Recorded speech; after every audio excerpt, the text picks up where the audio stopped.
Yes. But we're not live yet, Ruben. We're streaming, but we're not live. It means we're recording as well. Oh. Ready to record? Emotionally. Now I'm recording. We're live. Welcome to the worst of the best podcast. You wanted the best. Well, they didn't freaking make it! So here's what you get. From Canada, Ryan and Ruban.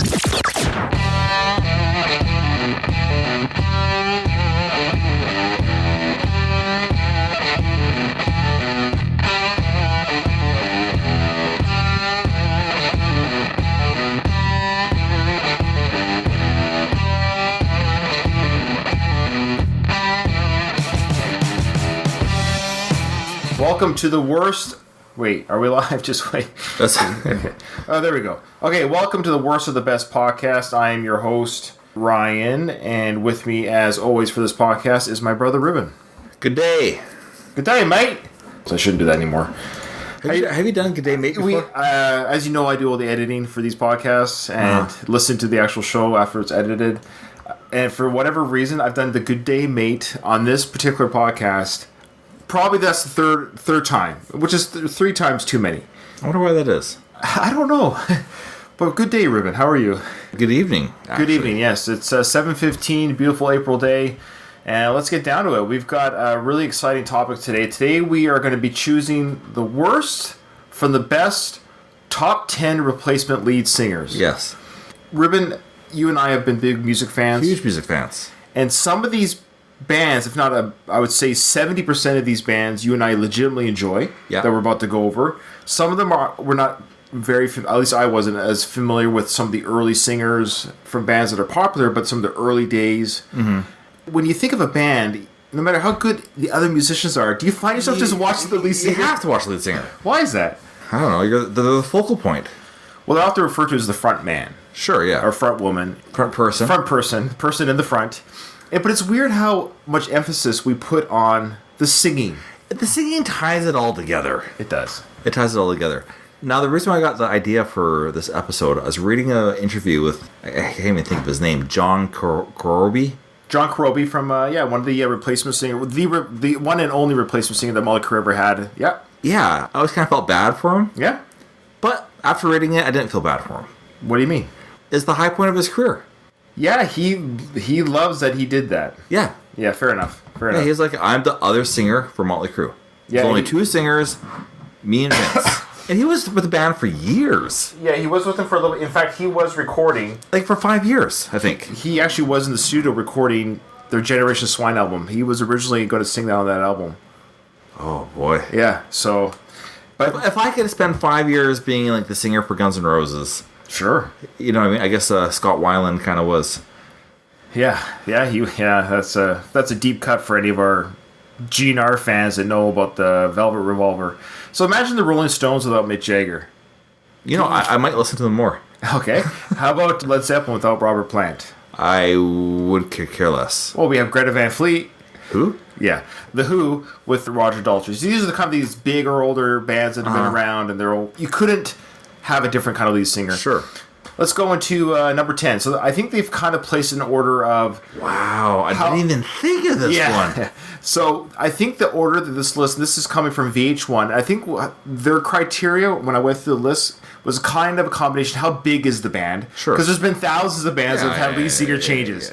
So kind of like how big was the band and how much in the zeitgeist were they in the public at the time, and did this change help? I think their idea of this list is all of these changes helped the band. Because when I went through it, if it wasn't a helping the band, it was at least a lateral move. It didn't hurt the band. So John Corabi is not mentioned? So John Corabi replacing Vince Neil from Motley Crue is definitely not on this list. So that's why this is why it's worst of the best. Because that's a huge... Stop it. So these... No, it is huge. What do you mean huge? Like replacing the singer from Motley Crue? Well, that's big, but what I mean is the result was bad. Yeah, of course. Okay, so it's either a lateral move, and we'll talk about those. Ones that was like how you... But would it have been a lateral move if it was done like 10 years earlier?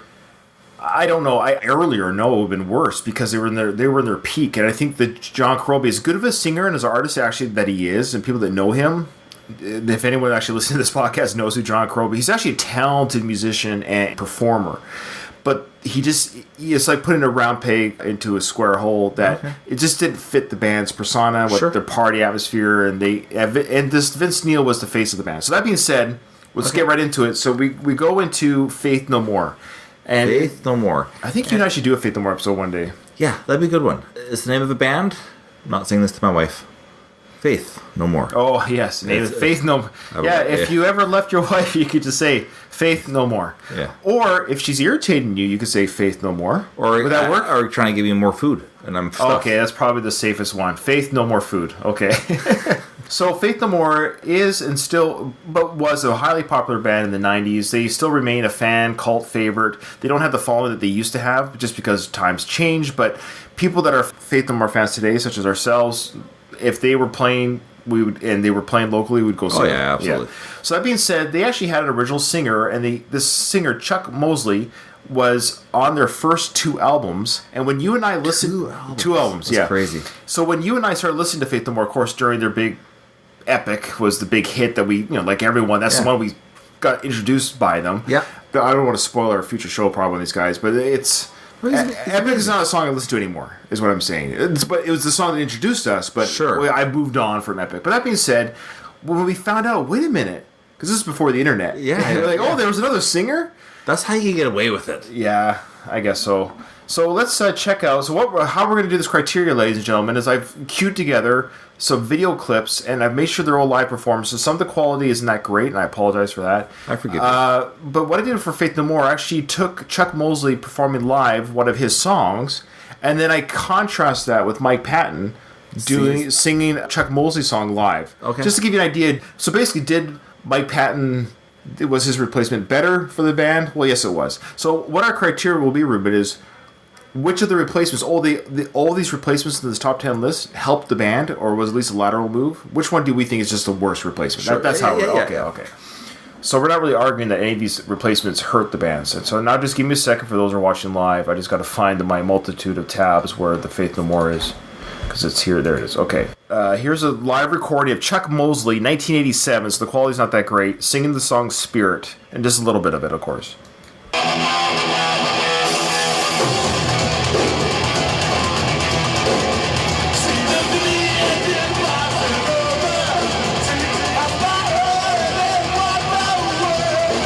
That's enough. Okay. Ruben said that's enough. Okay. So that's Chuck Mosley live. Okay, so now here's Mike Patton in 2015 singing the same song. Granted, he has the advantage of the sound quality is better just because the recording equipment's better, but the soundboards are better.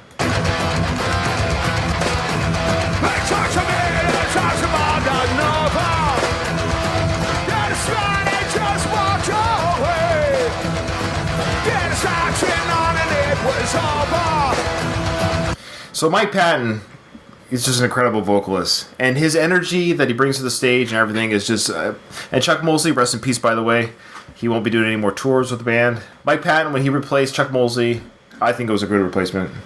Well, yeah, so the thing with Mike is he can sing anything. Yeah. So he's actually kind of singing less than what he's able to sing. He's dumbing it down. Yeah, that's right. He's going down to Chuck's level. Yeah, Chuck could never go to Mike's level. No, so Mike Patton here is singing at Chuck level, but with the Mike Patton ability. He's just...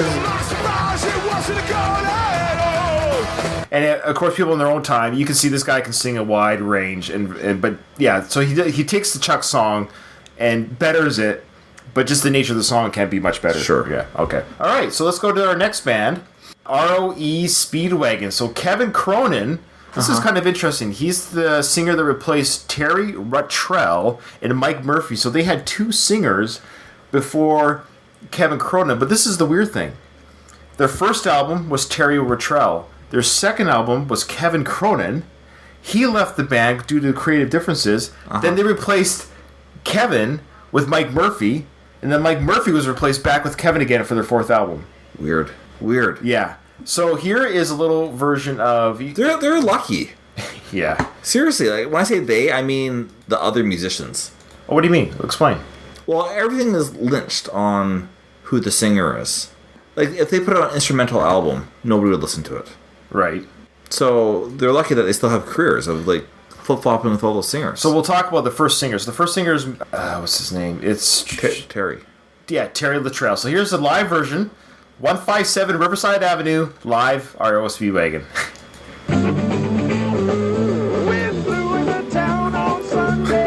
It's a great mustache.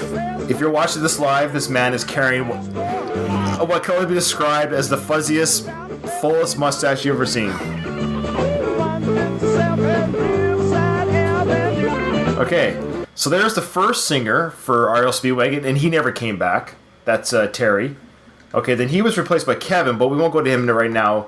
Third sort of was Mike Murphy, but he was replaced again by Kevin. You're following this. But here's Mike Murphy.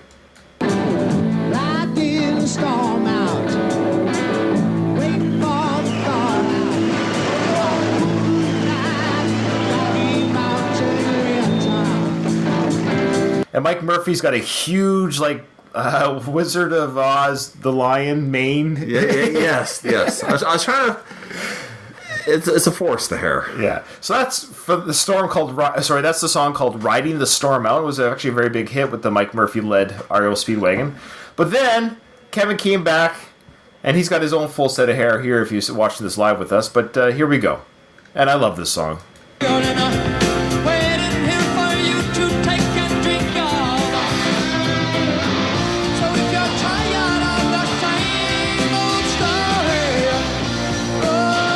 So you could tell that the songs increased with energy and quality. Sure. So Kevin came in, and REO Speedwagon never looked back. I saw this documentary about rich kids, and one of the rich kids on the documentary was the son of, I think, the drummer of REO Speedwagon. Wow. Yeah. Interesting. I was like, really? Like, I know the name, but like, are they that big? I guess so. Big enough to have their kid be in a documentary about rich kids. That's interesting. Yeah, REO Speedwagon, they're pretty big. I mean, they've sold millions of albums, and their fans are our parents' age type thing, you know, and that's going to be us one day listening to these bands. And yeah, so, I guess so. But there's other old bands that I still dig. Yeah, yeah. I like REO Speedwagon. I've actually listened to some of their stuff. It's interesting. It's not bad. Okay. So now Deep Purple, obviously a very big, popular band, but they've had like 4 almost different bands. Like, they've had so many member changes. If you go on Wikipedia and look at their member changes, it's like astronomical, you know. Crazy. But there was a time that the original crew, and the first singer's name was Rod Evans. So he was the first singer, and I got a performance here, Ruben, from 1968. And this gives you an idea of what Deep Purple sounded like. 51 years ago. Yes! 51 years ago. This is 1968. 51 years ago. That's crazy. Yeah. That's how long they've been around. I got a little girl, she's on my mind. No doubt about it, she looks so fine. She's the best girl that I That's Richie Blackmore on the guitar, right there. That's such a fantastic outfit the singer's wearing. So there you go. That's Deep Purple. I forget the name of the song. I apologize. What is it? Hush. That's right. It was one of their biggest hits back in the day. Rod Evans was replaced by British belter Ian Gillan. And, of course, he made the song famous, Smoke on the Water. And I thought I had it queued up, so just give me a sec. If I don't, we're not going to worry about it too much. We all know Smoke on the Water, but I had another song queued up. Okay, I'm not going to worry about it. Just because I guess I don't have it. Sorry, guys. So we all know Smoke on the Water. We don't have to hammer that out again. And I think the band really reached a new level with Ian Gillan. Sure. Yeah. This is why they're making the top 10. There's no argument here that any of these singers, I think, helped the bands out, become a more popular band. Purple replaced Gillan with future Whitesnake. Deep Purple replaced Ian Gillan with future Whitesnake frontman David Coverdale. So again, this lineup has changed numerous times. So even Gillan was... I didn't know David Coverdale was... Yeah, he actually did a couple albums with them that were also very popular, because Deep Purple is just kind of a popular band. But I think these changes over the years kind of hurt the band. So number 7, Journey. Yeah. Believe it or not, Journey had a singer before Steve Perry. I don't believe it. Well, you have to, Ruben. You gave me the choice. The singer, though, was Greg Rowley. Do you know who Greg Rowley was in relation to the band? He was the keyboardist. Okay, he was. So the keyboardist was the singer. And what happened is they were making pretty good music, but the producers were like, "Man, you guys are making good music, but Greg, you're not the greatest singer." This is like the 4 albums in. So and they weren't quite reaching the charts. Before we talk about Steve's entry, we'll just give you a sample here of Greg's, what he sounded like. Here's some early concert footage in 1974 of Journey.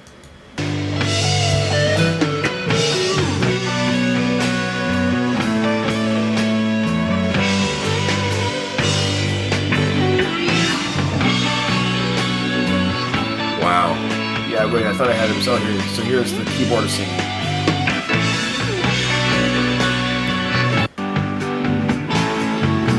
Well, I hope that you remember what you find.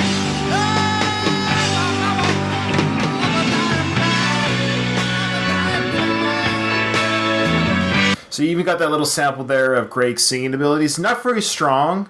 Not terrible. No, I can't. Seriously, I can't sing. But I hate to say it, it's his job to sing. Well, He's the lead singer. He's a great keyboardist, I would assume. Sure. And probably a great songwriter. But you can kind of sense just in his vocals there that there's even that little snippet. It doesn't there, have the X factor. Yeah, no, it's. Yeah, so good for him, but the 4 albums in, they're like, no, you got to replace it. So he actually wrote the song, of course. He wrote the song, Wheel in the Sky Keeps Turning, and he couldn't do it. And the record label's kind of like, this is a good song. Find somebody that can sing it. Wild. So they did. That's pretty humbling. So here's a live performance, Steve Perry singing that very song. Sent a letter on a long summer day. Made of silver, not of clay. Ooh, I've been running down this dusty road. Oh, yeah. You can tell that's 1970 whatever. No audio box. That's just who he is. Yeah, that's pretty incredible. Job well done, Greg, for doing that. Greg, so in a weird way, he was kind of replaced, but he wasn't. He still remained a member of the band. Yeah, so that's kind of interesting. He remained a member, obviously. Like, they didn't kick him off the keyboard. Sure. Because he's also a songwriter in the band. Sometimes it's good to know you gotta step aside. Yeah. Now, here's one, Ruben, that you probably, of course you know. Yeah, I do. Okay, so Genesis, they have a huge repertoire of albums. It's crazy how much stuff they have. And they are quite popular, but of course they're pretty much retired at this point. Their first 3 albums, Phil Collins was not on their album. The first 2 or 3 albums. Peter Gabriel, the first singer of Genesis, who went on to a great solo career. Of course, Phil Collins went on to a very successful solo career. Both came from Genesis, but Phil joined as the drummer, I think, in the 3rd or 4th album. I didn't realize it was that late. It was that late. So he joined 3rd or 4th album, which was still like late 60s, early 70s. Joined as a drummer, did some songs lead vocal, like every now and then. They kind of recognized right away this guy can sing. Well, we got a drummer and a singer, but Peter Gabriel was still the lead singer. Until finally that he wasn't. I think it was 6 or 7 albums in. I forget the name. I'm not a Genesis fan, so I don't remember the names of the album, but we'll give you a sample here of Peter Gabriel singing. This is 1972.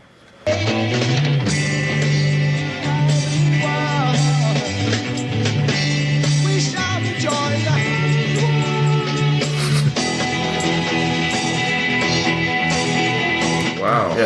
Yeah, we got... Oh, he's playing the flute now. Okay. So, Wow. So that's Peter Gabriel. He lasted with the band for quite some time, went on to sing that song, Sledgehammer. Yeah, I love Sledgehammer. Sure. There's a few Peter Gabriel songs I really like. Well, that probably wasn't the best snippet. Try this one here. There is someone who will care when I need it. I will now receive my comfort. So there you can hear a little bit more of the Gabriel there. Yeah. Quite young here, so young. To his credit, he stepped away from that type of music. He did. He's singing more in his range. Sure, yes, he is. Phil has a greater range, I think. Oh, it feels great. I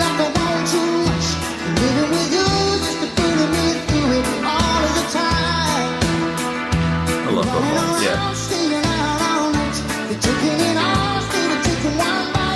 Recognize the guitarist? That's Mike from Mike Mechanics. He did the solo album. Oh, okay. Yeah.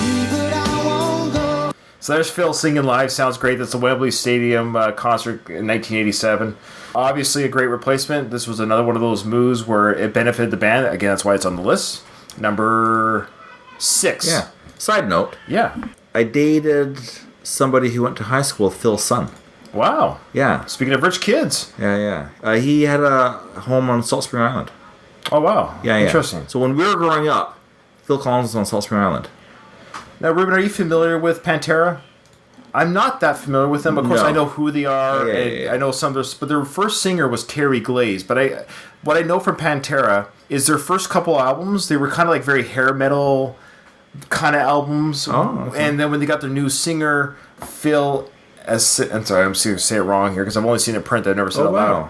So Phil Anselmo, when they replaced him, they kind of changed their sound. So it was one of those situations where when you get a new singer, you change your whole sound. Sure. So they kind of went to the more heavy metal crunch sound with the new singer. So their first albums are very hair metal, like Quiet Riot type songs. Wow, I did not know that. So here's a really bad live recording to give you a sample of Terry Glaze. It's a great last name.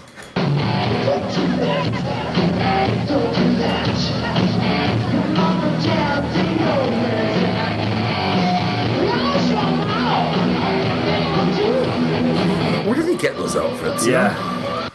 Hey, Greg. Greg's joined the chat. Greg, welcome to the show, as always. He's asked how we're doing. Ruben, how you doing? Want to let Greg know how we're doing? I'm doing really well, Greg. Greg LePage.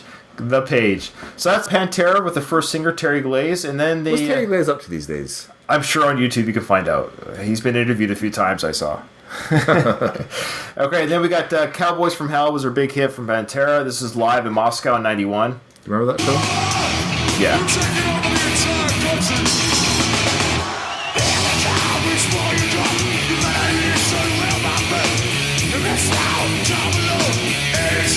So as far as quality of singing, it's that's the style of their music here, but you can see the energy level is different.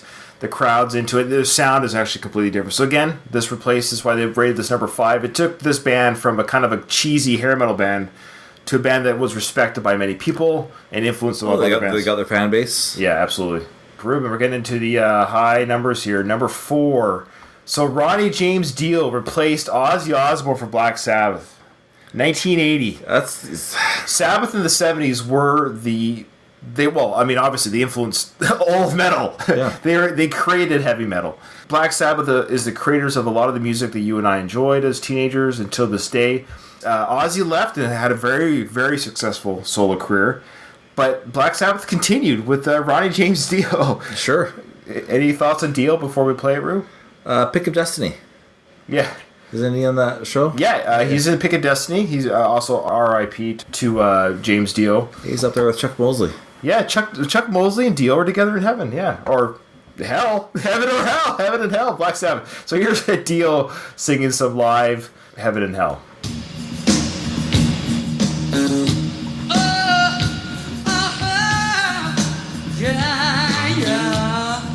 Different sound than Ozzy. Oh yeah. But he can sing though. Oh yes. He's always doing that. The devil horns. Okay, so there's Dio. Yes, he is a legend in the rock industry, metal industry. He can sing. He's a short little Jewish guy. He can really well. Keep in mind, he replaced Ozzy. Here's Ozzy singing NIB, 1970. And he's now 70. Yeah. Wow. So this was, do the math for me, Rube. This was 49 years ago. 49 years ago. So here's Ozzy almost 50 years ago.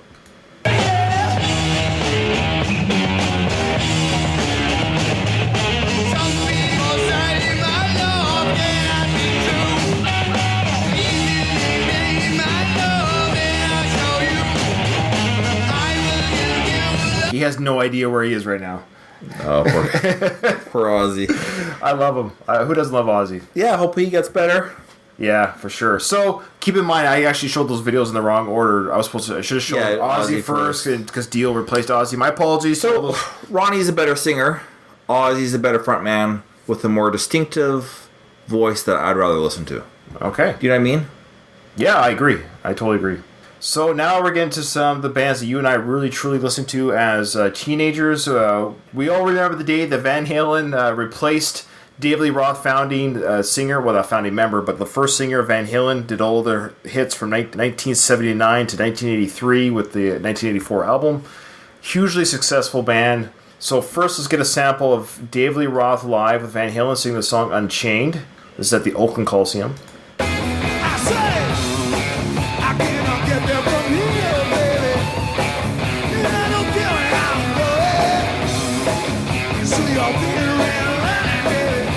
So speaking of frontmen, David Lee Roth is the consummate frontman. Yeah, he's fantastic. So we all know the argument is here, and you're going to hear that Sammy is a better singer. He's a better singer both in the studio and live. He has a better vocal range. That's his talent. And he's a great guy, and he's a nice guy too. He's actually a great guy.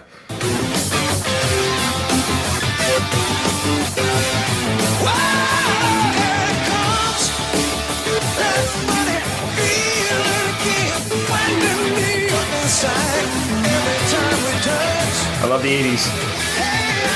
Yeah. How are they so lucky to have two great frontmen? They hit the jackpot. Yeah, this is the lateral move I was talking about, and I was thinking of this band in particular, where I am truly, equally, for different reasons, a fan of both versions. I hate comparing it.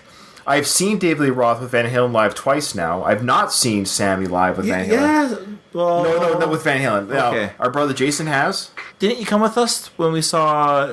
I know it's not with Van Halen, The David Lee Roth Sammy tour? Yeah. Yeah, I did see that tour, but Jason actually saw the Balance tour. Okay. Yeah. Yeah, he did, yeah. With Sammy. And he's listening, he can tell me if I'm wrong. But that being said, the division for the Van Halen fandom is very strong between David and Sammy. I say I love them both. Yeah, the same. Yeah, for different reasons. Yeah. So this is a lateral move for me. I can listen to any Van Halen version. Number 2, Iron Maiden, one of the largest bands in the world. Did you know they had a first singer? I did. Okay, good. Paul Di'Anno did the first 2 albums, and they're really good albums. And I don't know what the mindset was back in those days when he was replaced by Bruce, but Bruce, he's one of the greatest vocalists in metal history.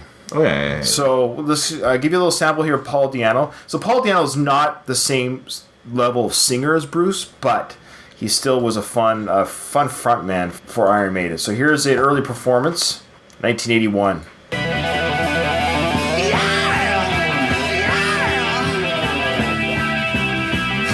Yeah. And he was absolutely wasted his whole career. That's one of the reasons. That's too bad. Yeah.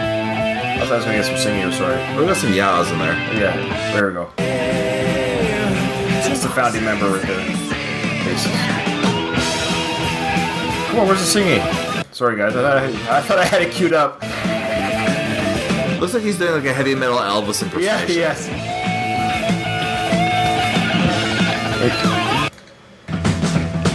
I gotta find some singing. I had it queued up. I mean, that's why I had to replace them. No. He can sing. I shall return. There we go. From out of All right. So Paul Di'Anno wrote some really cool and great stuff. Greg had a couple comments here. I'll get to you in a second there, Greg. We'll refer to you in just a sec. So then Paul was replaced with Bruce. the sands of time for me are running low. I never really got into Iron Maiden. Listen to this carry, though. Still going. Here he goes.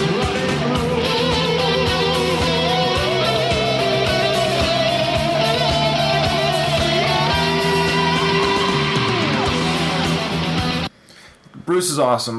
You know what's funny, Ruben? Growing up, I didn't listen to Iron Maiden. I like his solo album. Yeah, the solo albums were fun, and the fact a lot of Iron Maiden fans do like his solo albums, actually, because he's a great talent. A nice guy, a pilot in real life too, and Yeah, I think he just was got some award in Sweden. Like they've got like a Bruce Dickinson in Sweden or something now. sure, Last week, sure.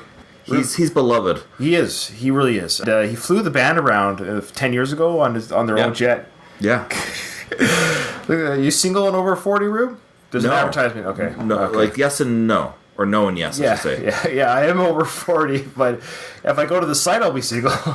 Okay. Greg had a couple questions. He first said, I've never listened to Pantera, so I wouldn't be able to know the difference with the new singer or not. Yeah, that was tough for us too, Greg. We just wanted to at least show the difference between the two singers and their sounds, because we can still judge to see if it was the worst of the replacement singers. Covering Journey, at the beginning of this episode, we did get to Journey. I think Journey was number 8 or 9 for the top 10. So you have to go back and listen to the beginning. Okay, last one. Probably the greatest replacement that happened on this list, that's why it's number 1, is you have Brian Johnson replacing Bon Scott of AC/DC. So Whoa. Why are you stopping there? okay, well, we'll get to that. So Brian Johnson, I knew you were going to bring that up. Brian Johnson, 1980, released with a year, not even a year after the death of Bon Scott, they released Back in Black. And Highway to Hell was a hugely successful album. Yeah. They went on to sell 100 million copies. It's crazy. It's crazy. So, and it's such a good album. It is an incredible album. There's no list in the world that Back in Black would ever be the worst of anything. Sure, it's impossible. So there's no mystery here. So this is one of those extremely lateral moves. The band. Now I love Bon Scott and I love Brian Johnson, and both singers had their own style, and the Angus Young and Malcolm played to the singer style. They really did change. They made with Brian a little bit more of a sleazy rock. Mm-hmm. Whereas with Bon Scott, it was more of a bluesy rock, because if whatever their voices were, for their tone for their voice. So here we go. But here's a little bit of Bon Scott live in '77 at the Hippodrome, singing TNT.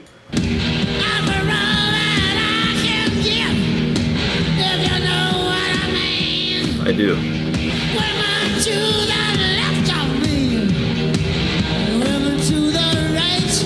I love how there's women to the left of him and women to the right. That's great. There you go. And here's some Thunderstruck with Brian Johnson at the River Plate concert. And we said this before in our AC/DC episode. Go back and listen to that, AC/DC fans. This River Plate concert is amazing. I was caught in the middle of a railroad track. Got around, and I knew there was no turning back. So I love Brian. Now Brian got sick. He got some ear damage, and they were on tour on their last tour, the Rocker Bus tour. They replaced Brian in a pinch with none other than Axl Rose. Yeah, so Axl Rose, according to Wikipedia, is actually the official lead singer of AC/DC right now. Yes, though it did show that they're in Vancouver recording a new album. And that album with Phil Rudd. Yeah, we don't know yet officially who's singing on that album. It could be multiple singers. It could be multiple singers. Yeah, that'd be kind of interesting. So there you go, Ruben. I know this is a little bit longer than we anticipated because there's a lot to go through. I apologize. Sure. I forgive you, Ryan. Okay, so out of that list, Ruben, all these bands had success. Basically, this list is all these bands had success, if not greater success, with their new singers. But which one is the worst replacement? I'm gonna go with bands that I'm fans of. Sure. Opposed to something like REO Speedwagon. Sure. Pantera. Sure. They're not on my play. Okay. So which one has the worst replacement singer? I guess you'd argue, which one do you wish didn't get replaced? Oh, easy. Yeah. Hands down, Ozzy. Yeah. Well, meaning Ozzy should have stayed. With James Rio's he seems like a nice guy, or was a nice guy. Yeah, he wasn't. He's well loved. Loved him in The Pick of Destiny. Yeah. A plug to that old movie. Yeah, no. Anyways, but yeah, I remember when I was first introduced to him, he was already a singer, but he didn't speak to me. Do you know what I mean? Yeah, I know. I wasn't interested in what this guy had to sing about. So you and I were kids when Black Sabbath had Dio. In fact, the first time I probably listened to really Black Sabbath, or James Dio was the singer, because I was 5 years old when he replaced. Yeah. So I think I knew Ozzy as a solo artist first. Absolutely. And then people were like, "Oh, he sang for that band Black Sabbath." Like, what? Yeah. That being said, the world where Ozzy never left Sabbath would have been an interesting universe to live in. Yeah. I don't think it would have continued. I think sure. Life. It worked out the way it's supposed to. Yeah, I guess so. And for the record, I saw the original lineup of Black Sabbath live in 2000 during the Ozfest tour. Yeah, you're lucky. Yeah. I was looking to buy tickets for Ozzy and Megadeth this July, but Ozzy... His health. Yeah. It's been postponed. So Greg had a comment here. He said the worst replacement has to be when the Beatles replaced Paul after he died. Oh, jeez. That's true. That didn't make the list, though. It didn't make the list. Yeah, that didn't make the list. So anyways, thanks for watching, everybody. Remember to give us a review on iTunes, or like us on Facebook, follow us on Twitter. It helps us out. Spotify. Yeah, we're on Spotify as well. Remember, in front of every silver lining... Yes, what is there? There's a cloud, and we're here to help you find it. Thanks for listening, everybody. Okay, we're still streaming, so don't say anything bad. Nickelback's the best. They can never replace Chad Kroeger.